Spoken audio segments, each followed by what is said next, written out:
प्रिय विद्यार्थियों, good morning. आज मैं एमएड सेकेंड ईयर के अंतर्गत आपको जो वीडियो लेकर के आया हूं उसमें मेरा विषय है अध्यापक शिक्षा, टीचर एजुकेशन, और उसमें मेरा प्रकरण रहेगा शब्दस्य सामग्री के उद्देश्य। शब्दस्य सामग्री के कौन कौन से उद्देश्य हैं जिनके माध्यम से हम शिक्षण को प्रभावी बना सकते हैं, शिक्षण को अच्छा बनाते हुए बच्चों को अच्छा प्रभावशीलता का ज्ञान उनको दे सकते हैं। ऐसी शिक्षण सामग्रियों के माध्यम से स्थायी ज्ञान प्रदान करने के लिए हमें शब्दस्य सामग्री का प्रयोग शिक्षण में लेना चाहिए, ताकि शब्दस्य सामग्री के माध्यम से हम उनके उद्देश्यों को जान सके, ये क्यों उपयोगी है, उनकी उपयोगिता को जान सके, शिक्षण में इनकी क्या महत्वता है इनको जान सके, इनके क्या उद्देश्यों को हम देखते हुए ये हमारे किस प्रकार उपयोगी सिद्ध होती है। इस प्रकार की चर्चा आज हम इसके माध्यम से करेंगे। इससे पहले वाली वीडियो में मैं शिक्षण अभ्यास कार्यक्रम के अंतर्गत आपको बहुत सी वीडियो लेकर के आया था। उसमें आपने उनके अंतर्गत उन वीडियो को देखा होगा, सुना होगा और ज्ञान ग्रहण किया होगा। आज हम उसी जो हमारा पाठ्य योजना है उस पाठ्य योजना के अंतर्गत हम शब्दस्य सामग्री के दो उद्देश्यों की अगर हम चर्चा करें तो शिक्षण की कई बातें हमारी इसमें सम्मिलित की जा सकती है। उन बातों को आज हम शब्दस्य सामग्री के माध्यम से देख सकते हैं। शब्दस्य सामग्री शिक्षण में सरलता को ठीक प्रकार के समझने के लिए और शिक्षण को रुचिपूर्वक बनाने के लिए, प्रभावशीलता अपनाने के लिए एवं स्थायी ज्ञान ग्रहण करने के लिए हम इसका उपयोग लेते हैं। ये सामग्री श्रव्य होती है और दृश्य भी होती है, और सब दृश्य भी होती है, सुन भी सकते हैं, उसको देख भी सकते हैं। इनके माध्यम से हम कई प्रकार के शिक्षण में इनका प्रयोग करते हैं। हमारे कई प्रोफेसरों ने इनके बारे में परिभाषित भी किया है, परिभाषा दी है। जिनमें हम बात करें तो एल्विन स्ट्रॉन्ग नाम के हमारे प्रोफेसर हैं, जिन्होंने शब्दस्य सामग्री के बारे में कई प्रकार की परिभाषा या उनको समझाने का प्रयास किया है। एक हमारे प्रोफेसर कॉटर एंड वुड, उन्होंने भी शब्दस्य सामग्री को स्थायी ज्ञान प्रदान करने के लिए चर्चा की। प्रोफेसर डेंट ने भी इन पर अपने विचार व्यक्त किए। उन्होंने भी शब्दस्य सामग्री की महत्वता के बारे में बताया और प्रभावशीलता के बारे में बताया। तो कई प्रकार की बातें शब्दस्य सामग्री के बारे में उन्होंने कही है, क्योंकि शब्दस्य सामग्री अध्यापकों के लिए बहुत ही उपयोगी सामग्री कही जाती है। जब तक हम सहायक सामग्री का उपयोग शिक्षण में नहीं लेंगे तब तक हमारा ठीक प्रकार से रुचिपूर्वक शिक्षण नहीं बन पाएगा। इसलिए हमें सहायक सामग्री का प्रयोग शिक्षण में लेना चाहिए और करते रहना चाहिए। अध्यापक का परम कर्तव्य होता है कि वो जब लेसन प्लान की तैयारी करे, पाठ्य योजना की तैयारी करे, शिक्षण के दौरान, शिक्षण अभ्यास के दौरान जब पाठ्य योजना बनाए तो उसमें सहायक सामग्री का निर्माण वो करे।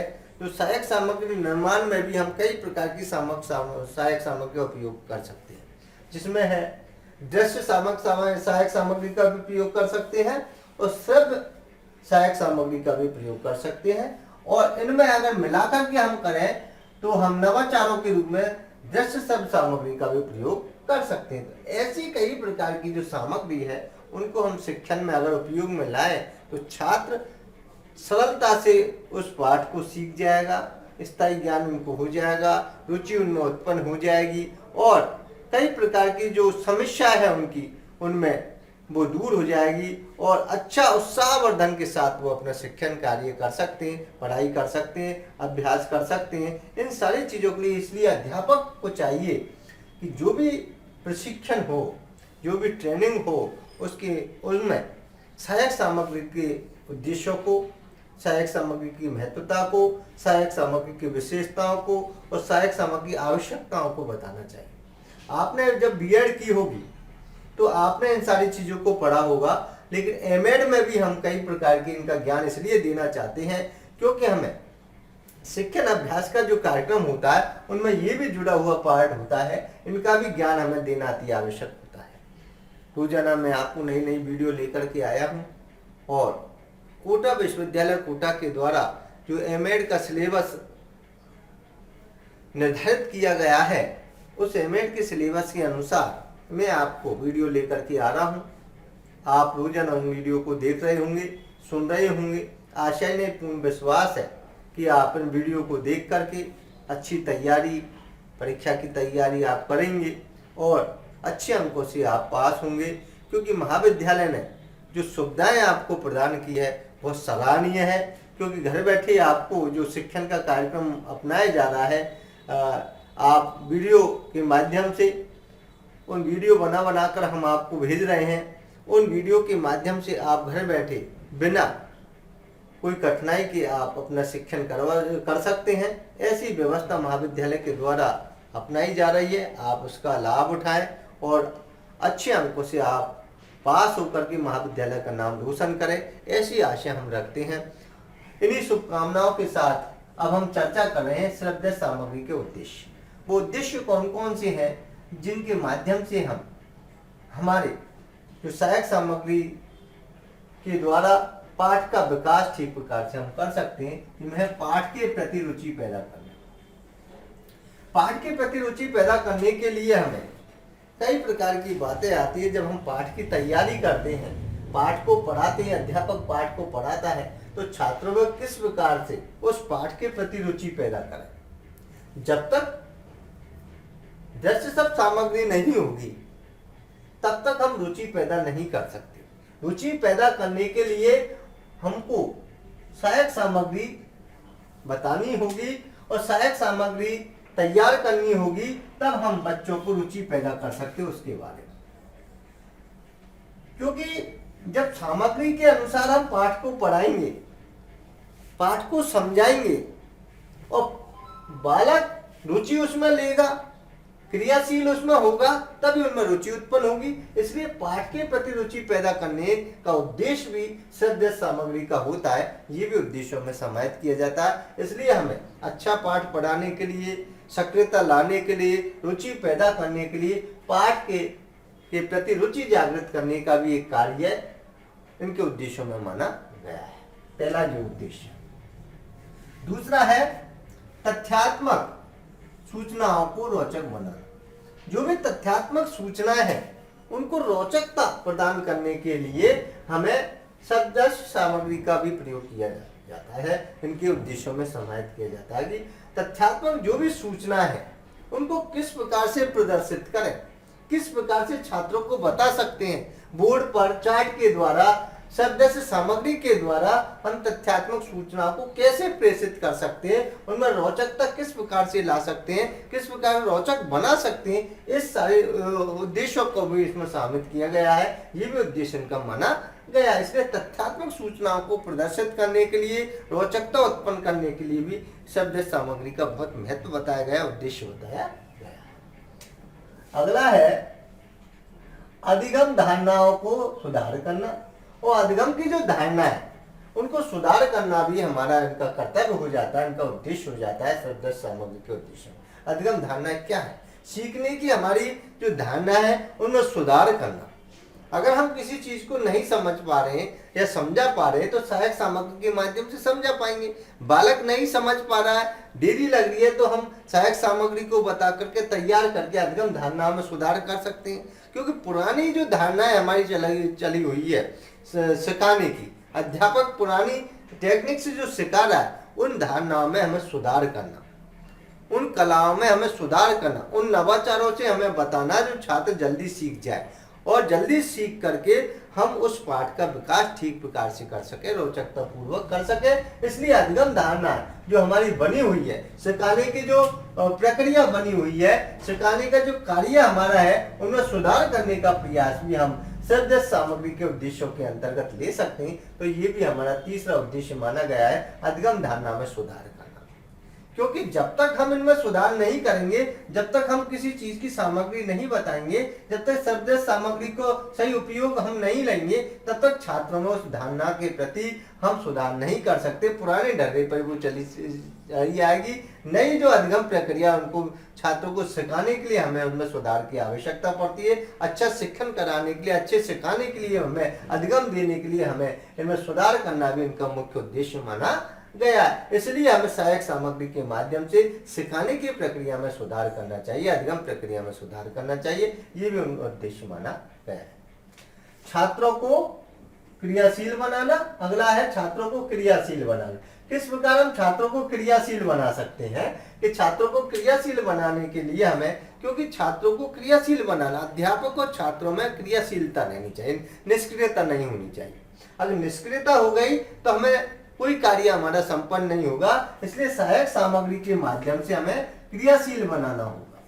जब तक हम छात्रों के को क्रियाशील नहीं बनाएंगे, कोई कार्य करने के लिए नहीं देंगे, कोई प्रोजेक्ट बनाने के लिए न देंगे, या कोई सहायक सामग्री से नहीं बताएंगे, या कोई प्रश्न नहीं पूछेंगे, या उनसे उत्तर प्राप्ति नहीं करेंगे, तब तक छात्र क्रियाशील नहीं होगा। इसलिए छात्रों को सहायक सामग्री के माध्यम से, सर्वदर्श सामग्री के माध्यम से क्रियाशील बना सकते हैं, जोड़ सकते हैं, आपस में उनसे पूछ सकते हैं, आपस में उनसे बातचीत कर सकते हैं, प्रश्नों के उत्तर ले सकते हैं, छात्र प्रश्न पूछ सकता है अध्यापक से। ये सब क्रियाशीलता का ही कार्य होता है, जो ये दृश्य शब्द सामग्री के उद्देश्यों में समाहित किया जाता है। ये उद्देश्य माना जाता है छात्रों को क्रियाशील बनाने का भी कार्य इनके द्वारा किया जाता है, इनके उद्देश्यों में समाहित किया जाता है। अगला है अमूर्त पदार्थों को मूर्त रूप देना।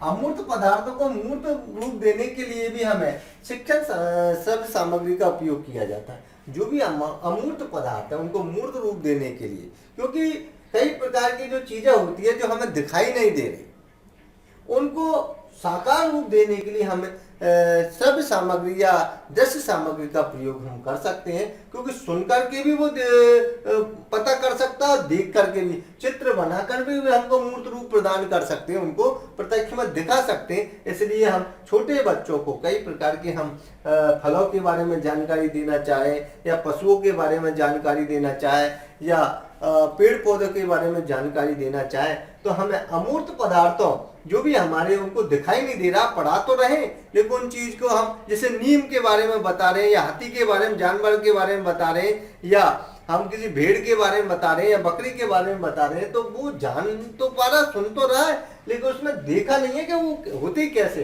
तो हमें मूर्त प्रदान करने के लिए भी हमें चित्र की सहायता से, या हम सर्वदर्श सामग्री के माध्यम से उनको उन चित्रों को बता सकते हैं, और छात्र उनको ठीक प्रकार से अपने ज्ञान को ग्रहण कर सकता है, देख करके उनको अंदाज लगा सकता है कि ये चीज है। इसलिए अमूर्त पदार्थों को मूर्त रूप देना भी इनका कार्य कहलाता है, उद्देश्य कहलाता है। इसलिए ये भी एक सहायक के रूप में कार्य करती है। तो हमें इनका प्रयोग करना चाहिए। तो हमारे जो शिक्षण में इनका प्रयोग करने में बहुत से उद्देश्यों की हमारी पूर्ति होती है, या प्रभावशीलता के कारण हमें कई प्रकार का ज्ञान हमें अर्जित हो जाता है। ऐसा कार्य भी, ऐसे उद्देश्य भी इसके अंतर्गत आता है।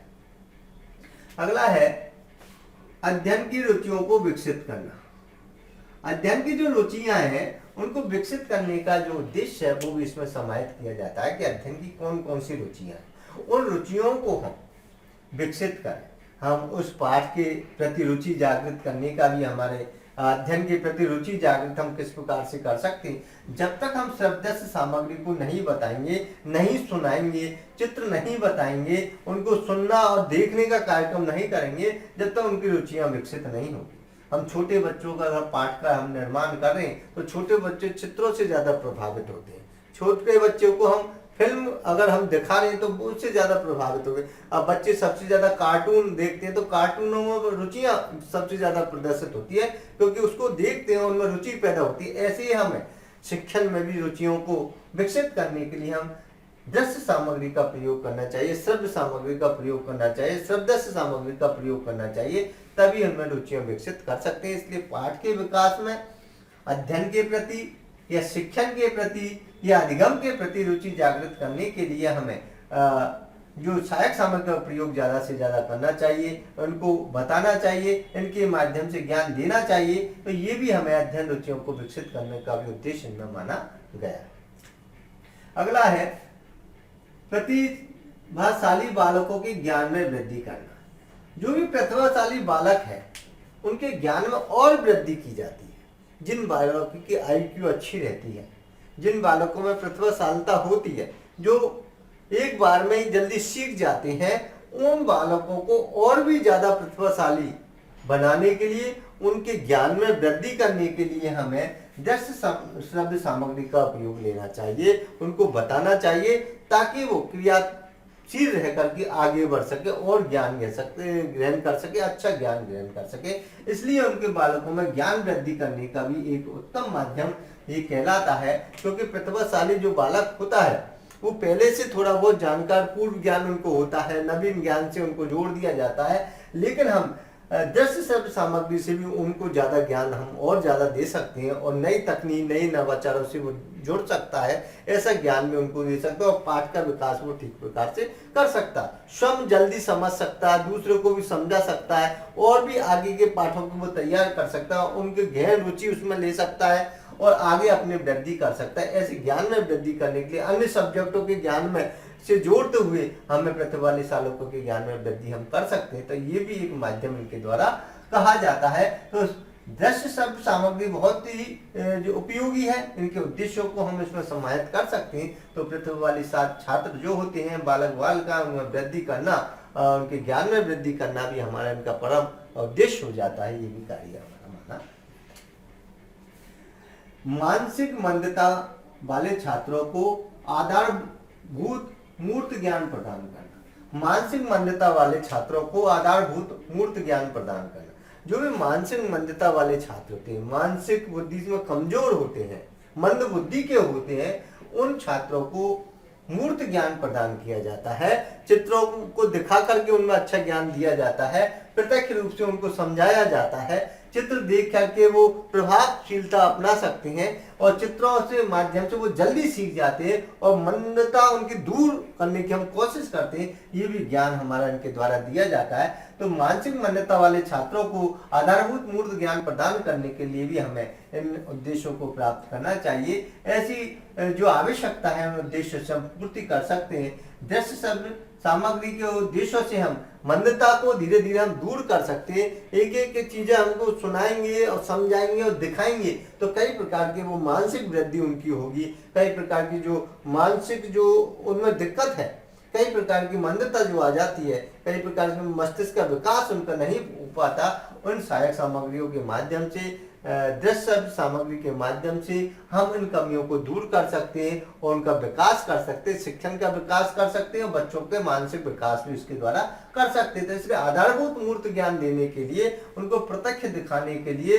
सुनाने के लिए, दिखाना और सुनाना दोनों क्रिया करने के लिए हम उनकी मंदता को दूर कर सकते हैं। ये भी एक बहुत ही अच्छा कारगर सिद्ध होता है। ऐसे बच्चों में बहुत ही उपयोगी उद्देश्यों की प्राप्ति इसके द्वारा की जाती है। तो मूर्त ज्ञान प्रदान करने के लिए भी हम इनके उद्देश्यों की प्राप्ति कर सकते हैं। ये भी उद्देश्यों के अंतर्गत मानते हैं। अगला है पाठ्य सामग्री को सरल सुबोध बनाना। और पाठ्य सामग्री को सरल सुबोध बनाने के लिए बहुत ही उपयोगी कार्य माना जाता है।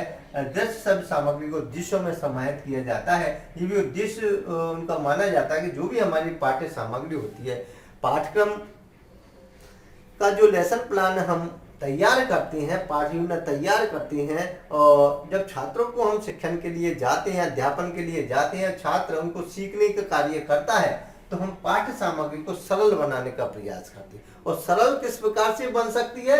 जब हम पाठ्य सामग्री को ठीक प्रकार से उनमें सहायक सामग्री का प्रयोग करेंगे। क्योंकि पाठ्य सामग्री में सहायक सामग्री जब तक नहीं जोड़ेंगे तब तक हम उसको रुचि पूर्वक नहीं बना सकते, सरल पूर्वक नहीं बता सकते, छात्र उनसे सक्रिय रहकर नहीं सीख सकते। इसलिए हमें उनको जोड़ने के लिए पाठ्य सामग्री को जोड़ना होगा।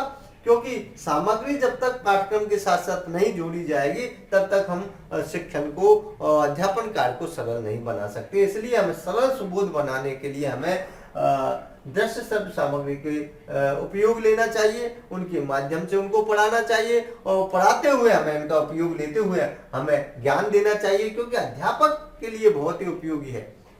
कहते ही नहीं, एक बात आती है, सहायक सामग्री कितनी भी अच्छी क्यों न हो वह अध्यापक का स्थान नहीं ले सकती, ये बात आती है। लेकिन सहायक सामग्री का भी बहुत शिक्षण में महत्व होता है।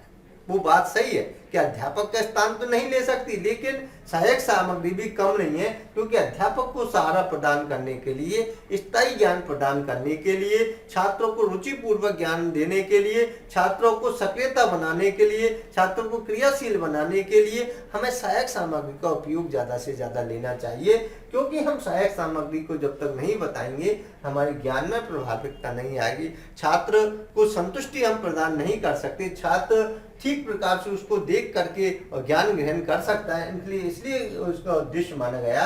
तो पाठ्य सामग्री को सरल सुबोध बनाना भी हमारे सहायक सामग्री या शब्द सामग्री का बहुत उपयोग माना जाता है, उनका उद्देश्य माना जाता है। ये भी कार्य इनके द्वारा किया जाता है।